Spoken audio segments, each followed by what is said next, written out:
సంవత్సరంకి ఒక్కసారి వచ్చే చుట్టాన్ని ఎంత గౌరవంగా చూస్తామో సంవత్సరంకి ఒక్కసారి వచ్చే ఈ మ్యాంగోస్ కూడా అలాగే చూస్తాము. అదేనండి మ్యాంగో తొక్కు పచ్చడి. దీన్ని ఎంత సింపుల్ గా తయారు చేసుకోవాలో ఇప్పుడు ఈ వీడియోలో చూసేద్దాం.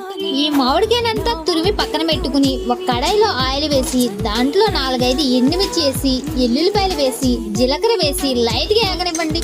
వేయించినవన్నీ మిక్సీ జార్ లో వేసి ఒక్కసారి మెత్తగా మిక్సీ పెట్టేయండి. రుచికి సరిపడా సాల్ట్ కూడా దీనిలోనే యాడ్ చేసేసుకోండి. మనం తురుము పెట్టుకున్న మామిడికాయలో ఈ కారం పౌడర్ వేసేసి బాగా మిక్స్ అయ్యేలా కలిపేసుకోవాలన్నమాట. అదే కడాయిలో ఆయిల్ వేసి మిక్సీ తాలింపులన్నీ వేసి చిటపెట్టలాడనిచ్చి 2 వెల్లుల్లిపాయ దబ్బాలు చితకొట్టి దానిలో వేసి స్మెల్ కోసం కరివేపాకు యాడ్ చేసుకోండి. పక్కన పెట్టిన తురుమంతా కూడా దీనిలో వేసి బాగా మిక్స్ అయ్యేలాగా కలపాలన్నమాట. అప్పట్లోనే మా అమ్మ ఎంతో అద్భుతంగా ఈ పచ్చడి చేసేదండి. చాలా రుచిగా ఉండేది. అప్పటిని ఇప్పుడు కూడా మర్చిపోలేము. మీ మమ్మీ కూడా ఇలా చేసుంటే కనుక కింద కామెంట్ సెక్షన్ లో కామెంట్ చేసేయండి. వెళ్తూ మన ఛానల్ ఫాలో చేసేయండి.